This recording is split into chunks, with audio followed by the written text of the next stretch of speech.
Salut les amis et bienvenue pour la seconde partie de cette compilation de golf breton. On commence tout de suite par le golf de Saint-Malo, ouvert en 1986 et dessiné par l'architecte du golf national Hubert Chénaud. Ce par 72 de 6101 mètres légèrement vallonné et parsemé d'obstacles d'eau déroule ses fairways sur l'ancien terrain du chasse du célèbre corsaire Surcouf, dont le nom désigne désormais le parcours 18 trous de cette structure qui en comprend 27.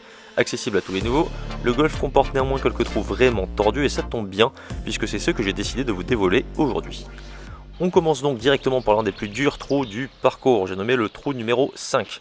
Long par 4 de 409 mètres au fairway en dévers droite-gauche, la mise en jeu ne doit pas dépasser 240 mètres des départs blancs sous peine d'atteindre la partie la plus étroite du trou bordée par deux obstacles d'eau à gauche et à droite.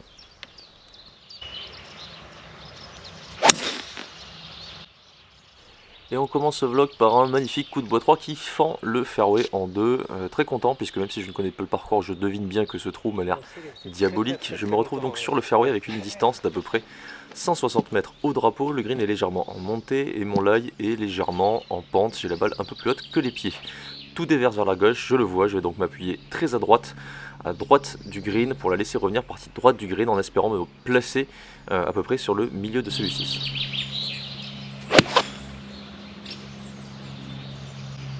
Allez. Et c'est un joli coup de fer 7 bien margé par la droite comme je l'avais prévu. La balle va atterrir sur le green, du fait du green en montée va beaucoup plus rouler que si le green avait été à plat. Et je vais me retrouver donc avec un putt long pour birdie d'à peu près une dizaine de mètres avec un gauche-droite en descente. Pas le genre de putt facilement rentrable. Pas trop en fait. Juste qu'il faut s'il te plaît. Ah mais je... Ah c'est frustrant à force ces putts là. Et oui, comme quoi, au golf, on peut être frustré sur un putt en descente gauche-droite de 10 mètres, ça fera quand même un bon par sur ce trou, très compliqué, avant d'attaquer le trou numéro 6, donc juste après le par 3 de 157 mètres, départ légèrement avancé, il peut faire jusqu'à 172 mètres, c'est un green en contrebas, avec un obstacle d'eau à passer, et un très grand green, entouré de bunkers avec plein de positions de drapeau différentes, c'est vraiment un très joli trou, ce trou numéro 6, qui est un par 3, avec une bonne occasion de birdie si on fait un coup de fer solide en l'occurrence. Je vais taper un fer 8 en draw pour me rapprocher du drapeau situé tout à gauche. Elle est belle là. Plante. Oh magnifique. Un peu hein. Un peu long un peu. Moi je dis plante et elle m'écoute pas hein. Joli coup de fer 8 où j'ai bien parlé à ma balle et je profite de cette petite traversée jusqu'au green pour faire ma promo. Donc si vous souhaitez prendre des cours ou jouer avec moi en parcours accompagné, toutes les infos sur son site flawlessgolf.com. Aussi si vous voulez vous tenir régulièrement informé des programmes où je participe, suivez-moi sur les réseaux et notamment mon Instagram flow.alès. Allez, retour au jeu pour peut-être un premier birdie, putt en descente, gauche-droite glacis d'à peu près 4,50 m. C'est dingue. Allez, faire des parts en ratant des birdies, c'est toujours plutôt bon signe. Ça fait donc 2 parts pour commencer ce vlog. Petit intermède, restauration. Chorizo, là vous avez du fromage de chèvre, comté, et donc vous prenez autant que vous voulez, sauf celui-là, juste un morceau, parce qu'en fait c'est du gouda vieux truffé. Ah j'adore. Et je voudrais que tout le monde goûte au moins une fois. Non mais moi, c'est ça qui m'intéresse surtout. Donc il faut couper en deux. Allez, le temps de digérer, ça nous ramène directement au trou numéro 16, un par 4 terrifiant de 401 mètres, mais néanmoins magnifique. Un obstacle d'eau, le même qui traverse le fairway devant le green du 6, traverse du coup devant le green du 16. Cet obstacle d'eau est à 250 mètres, donc on ne peut pas taper une grosse mise en jeu, un peu comme le trou numéro 5. Il va donc falloir que je me place avec un hybride pour ensuite attaquer le green en 2. Bon, ça se voit clairement dans ce swing qu'on est au trou numéro 16, je n'ai plus de jambes, je fais un énorme push qui va finir dans les bunkers de green, justement du trou numéro 6 où nous étions juste avant. Je vais donc me laisser un coup vraiment très compliqué, d'à peu près 154-155 mètres au drapeau avec une montée et un léger vent gauche-droite contre. Malheureusement, je ne suis pas sûr de passer au-dessus de l'arbre qui est devant pour accéder au green avec un fer 7 en termes de hauteur. Je vais donc taper un coup de fer 8 pour tenter d'attaquer le green malgré la distance qui est très importante pour y aller.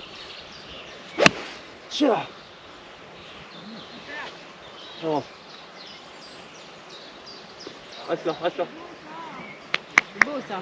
Merci. très beaucoup. Important de le réussir celui-ci, puisque un mauvais contact aurait pu m'emmener dans l'arbre ou pire dans l'eau. Mais ce n'est pas terminé puisque j'ai atteint péniblement le début du green et il me reste un putt, vous allez le voir, qui est sacrément compliqué. Donc ce trou cumule beaucoup de difficultés. Déjà depuis le tee, un départ étroit où on ne peut pas taper une grosse mise en jeu. Ensuite un second coup très long par-dessus l'eau en montée et un green bombé et très très pentu. J'ai donc un putt depuis le tout début du green ou de l'avant-green, je ne me souviens plus trop, d'à peu près une quinzaine de mètres en montée avec un fort gauche-droite. Je vais terminer pas trop loin du trou, mais le putt n'est pas donné étant donné la configuration justement du green, et pourtant le drapeau est dans des endroits les plus plats, c'est ça le plus drôle. Ça fera un bon par donc sur ce trou depuis le bunker de green du trou d'à côté, avant d'arriver au trou numéro 18, un par 5 de 481 mètres, un trou un petit peu tordu encore une fois, mais quand même plus facile du fait que ça soit un par 5, pas forcément très long. Néanmoins des bunkers resserrent le fairway qui a l'air d'être en dévers et en montée. Je décide donc de m'appuyer à gauche pour contrer un petit peu ce dévers et voir peut-être si je pourrais ensuite attaquer le green en deux.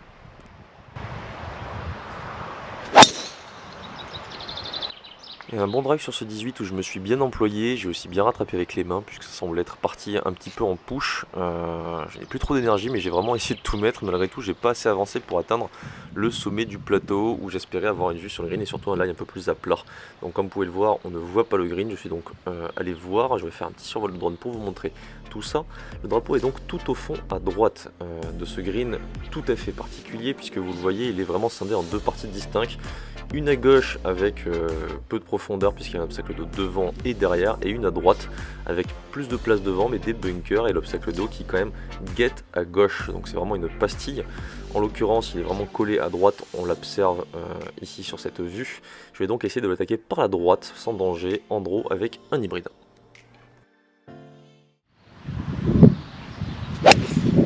Eh merde! Désolé pour le langage, aïe aïe aïe, c'est vraiment très à gauche tout ça, une balle plus basse que les pieds, essayer de faire un draw c'est pas forcément facile. Donc là on va arriver sur le green du 18 de Saint-Malo par 5, j'ai essayé d'attaquer en deux. J'ai complètement banané mon coup parce que j'avais peur de la mettre à droite hors limite. Donc je me suis un peu retenu, bref, dès qu'on fait un coup en étant un petit peu sans être certain de ce qu'on va faire, c'est jamais très bon. Et là je me retrouve avec un putt, je pense d'à peu près 45 mètres. Voire même peut-être plus, parce que le drapeau est tout au fond à droite et moi je suis tout au début à gauche. Bon, j'ai un petit peu de chance, finalement je suis pas sur le green, ce qui fait que je vais pouvoir la placer pour être chippé, parce que sinon j'aurais évité de chipper, j'aurais putté et en fait il faudrait faire un putt à travers l'obstacle. Donc c'est très mignon, mais pas facile. Bon, quand je dis un petit peu de chance, en réalité c'est beaucoup de chance puisque j'aurais très bien tout à fait pu finir dans l'eau, et puis même le fait de ne pas avoir touché le green ça me permet quand même de la placer pour pouvoir la chipper un peu plus facilement.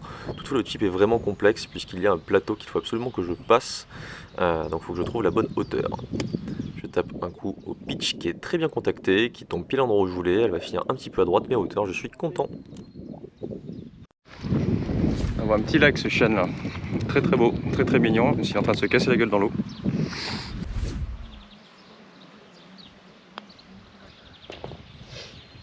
Allez. Oh ben ça fait birdie ça quand même. Et ça fera donc un birdie bien construit pour un score de -1 sur ce vlog des trous 5, 6, 16 et 18. Un score de -1 également ce jour-là pour le programme. Allez, petit bonus qui s'est déroulé juste après la partie.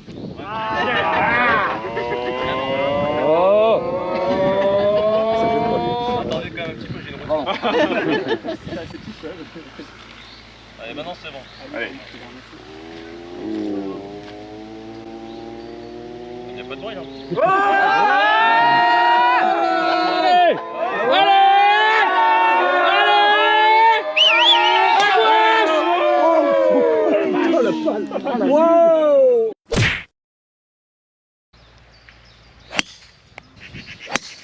Ouais, parfait, lui là.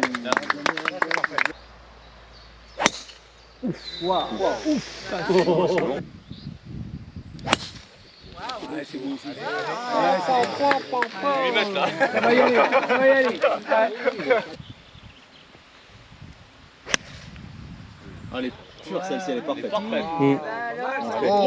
peux garder les clubs seniors. C'est juste pour entendre le son du birdie. Non, pas donné.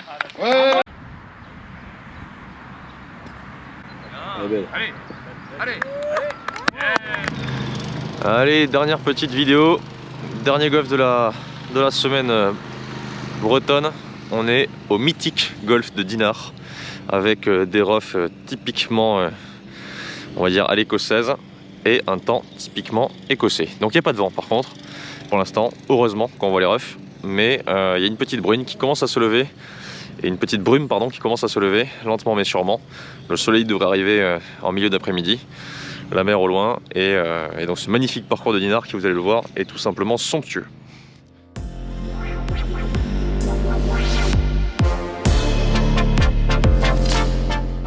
Allez les amis, on s'envole désormais du côté de Saint-Briac sur l'un des plus vieux golfs du continent, construit par une colonie anglaise en 1887. Le mythique golfe de Dinard est un par 68 de 5334 mètres ouvert aux vents et aux marées.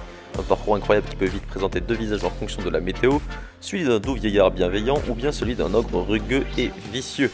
Les fairways et les greens sont bombés, roulants, les roughs épais, c'est un parcours qui se respecte comme tous les tracés anciens et qui se laisse apprivoiser lorsqu'on décide de jouer stratégique. Ça tombe bien puisqu'on commence par le premier trou en bord de mer de ce parcours. Le trou numéro 6 est un par 4 de 310 mètres au fairway très particulier. Pas beaucoup d'options sur ce trou, il vaut mieux placer sa mise en jeu dans une crevasse située à 200 mètres du départ, juste avant le bunker de fairway, situé en plein milieu de celui-ci. Attention, les balles s'échappent vite à droite sur ce départ où la ligne de jeu n'est pas simple à trouver. En l'occurrence pour moi ça sera un coup de fer 3 en visant cette fameuse dépression, et ensuite on essaiera d'attaquer le green en 2. Et joli coup de fer 3 pour démarrer ce vlog à Saint-Briac, donc un coup de fer 3 qui va atteindre la dépression comme je l'avais déterminé au départ, donc il faut viser plutôt la partie gauche de ce fairway qui est quand même assez étroit, pas trop de vent ce jour là heureusement, il me reste un coup de sandwich pour attaquer le green. Et coup de 52 bien solide sur le milieu de green, le drapeau est un petit peu à droite, ça va me laisser un putt relativement long pour birdie. Donc deux coups solides pour commencer ce vlog, sachant que les greens à Dinard sont assez particuliers, ils sont souvent dans une pente générale relativement peu marquée mais bien présente, étant donné qu'ils sont roulants, on peut vite s'arracher les cheveux sur ces greens. Donc j'ai un putt pour birdie d'à peu près 7,50 m en descente, je l'ai à peine touché et il va se mettre donné pour le par.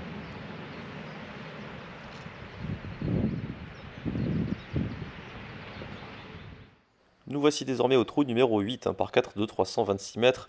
À la base tout droit, mais le départ étant décollé un peu en hauteur et surtout à gauche, on attaque le fairway de biais. Je vais tenter de faire un stinger en draw en attaquant par la partie droite, donc sur le fairway d'en face qui est en fait le fairway du 18. Attention à ne pas mettre trop de draw puisqu'il est hors limite à gauche.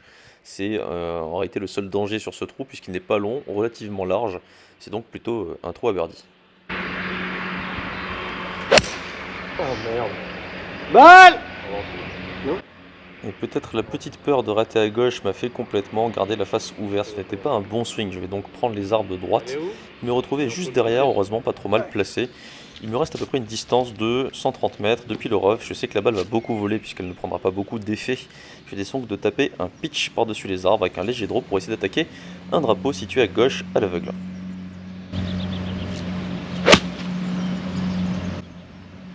Super coup de golf comme je l'imaginais, donc plutôt chanceux sur ce coup puisque ma balle était bien posée, mais néanmoins il faut quand même mettre le coup de fer derrière depuis le rough, c'est jamais facile à maîtriser. Je me laisse donc un putt pour birdie tout à fait faisable aux alentours de 1,90 m ou 2 m. Ah putain. Et un peu plus de gauche-droite que je ne le pensais, ça fera donc malheureusement seulement un par sur ce trou. Dernier moment, non, il n'y en a pas. T'as raison.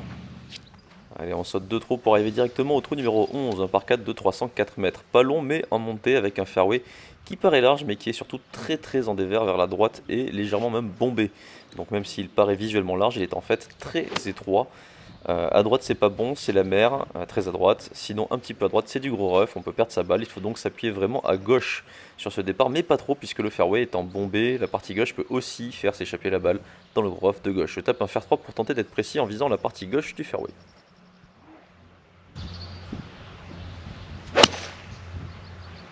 Ma balle s'échappe un chouïa plus à gauche que je ne l'aurais voulu. Heureusement j'ai un bon kick, elle va rester dans le rough. Je vais donc pouvoir la jouer pour attaquer le green plutôt sereinement, même si mon lie n'est pas parfait. Je vais donc taper un coup de lob wedge, il me reste à peu près 95 mètres en montée. Ça devrait plutôt être un coup de 52, mais j'ai surtout pas envie d'être long puisque le green est très pentu de la gauche vers la droite et vers nous. À droite, putain. Ouais, mais peut-être monter. C'est mal laillé quoi. Magnifique vue sur la mer, sur ce trou. Il y a une vue panoramique vraiment quasiment à 180 degrés depuis cet emplacement. C'est tout simplement magnifique. Putt en forte montée du coup pour birdie, un petit peu lointain pour espérer le rentrer, néanmoins c'est bien dosé. Et ça fera un bon 2 putts de nouveau pour un 3e par dans ce vlog.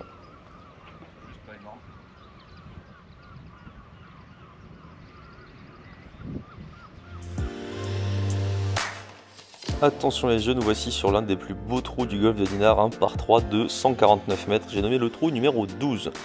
Tout petit green, bombé, une pastille, entouré de bunkers et en dévers vers la droite et un gros rough à passer depuis le départ. Attention à ne pas se faire avoir par la vue qui est magnifique, il faut rester concentré, c'est un coup de fer qu'il faut faire d'une manière très solide pour qu'elle puisse être bien contactée et qu'elle puisse s'arrêter sur ce petit green. Je vais donc taper un fer 8 à 150 mètres, même si ce serait plutôt un fer 7. J'espère l'arrêter plus rapidement avec ce club.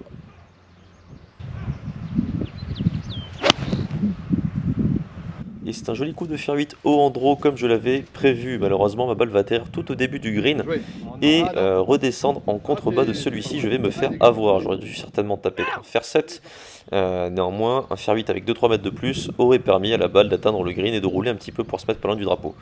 Résultat, je me retrouve court contre la bande de rough. Donc ma balle est placée sur le fairway, vous ne le voyez pas, mais est contre la bande de rough, ce qui rend le contact beaucoup plus complexe à avoir dans le chip.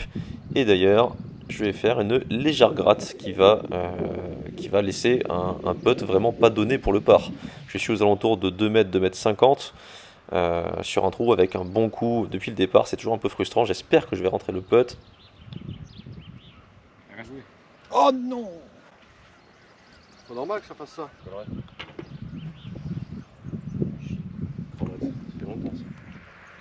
Et ça fera un bogey très frustrant sur ce par 3. Avant d'arriver au trou numéro 16, un par 4 de 423 mètres. Très long donc depuis le tee. Et en plus je ne tape pas le driver puisqu'il y a un dogleg vers la droite et des bunkers que je pense atteindre au driver. On peut couper par la droite par-dessus leur limite, mais c'est très dangereux. Sinon il faut jouer à gauche et se laisser un second coup très long de nouveau vers un petit green. Je fais ce choix avec un bois 3 depuis le départ. Je préfère assurer le par sur ce trou. Quasi chandelle quoi. Fin de partie, fin de tournoi, Voilà, plus trop de jambes, forcément, le swing est un petit peu dégueulasse, je la prends très haute sur la face, néanmoins elle est plein fairway, donc ça me va très bien. Je prends ce qu'il y a à prendre, en l'occurrence c'est un fairway en régulation, c'est toujours bien. Je me place idéalement juste avant un bunker de fairway, je vais donc optimiser le dogleg. Il me reste quand même néanmoins 160 mètres pour atteindre le drapeau et un arbre est situé juste devant, j'ai un lie un peu en pente, je vais donc taper un fer 8 de toutes mes forces pour essayer de toucher un bout de green. Le coup de fer 8 est magnifique, un petit peu comme lors de ma partie à Saint-Malo. C'est un coup où je me suis vraiment employé. Je vais être récompensé en touchant un tout petit bout de green, à peu près à une dizaine ou une douzaine de mètres du drapeau. Un par sur ce trou, ça sera très bien, c'est l'objectif lorsque je putt, donc à ce moment-là. Et petite surprise, lorsqu'elle roule, je la vois pas trop mal. Allez Kevin Na, Kevin Na, Kevin Na, Kevin Na, Kevin Na. Kevin Na, Kevin Na, Kevin Na. Et une magnifique ficelle pour terminer ce vlog en Bretagne, donc je suis très content de terminer de cette manière là. Ça fera donc un score dans le par sur les trous 6, 8, 11, 12 et 16 à Dinard. Mon score ce jour-là 66, moins 2 pour terminer ce programme, et mon score sur les vlogs des 18 trous, moins 1 entre la première partie et la seconde, que vous pouvez aller voir si vous ne l'avez pas déjà vu. Et mon score programme 72, 72, 71, 66, moins 3 total avec 2 scores dans le par, un moins 1 et un moins 2. Je vous remercie d'avoir suivi cette vidéo, j'espère qu'elle vous aura plu, j'espère que vous aurez voyagé un petit peu avec moi. Si jamais ça vous tente d'aller voir ces golfs, n'hésitez pas à aller sur le site internet de chacun d'entre eux pour les découvrir un petit peu plus. En attendant, je vous dis à bientôt, passez un bon été, et puis on se retrouve très vite pour de prochaines vidéos. A plus les amis.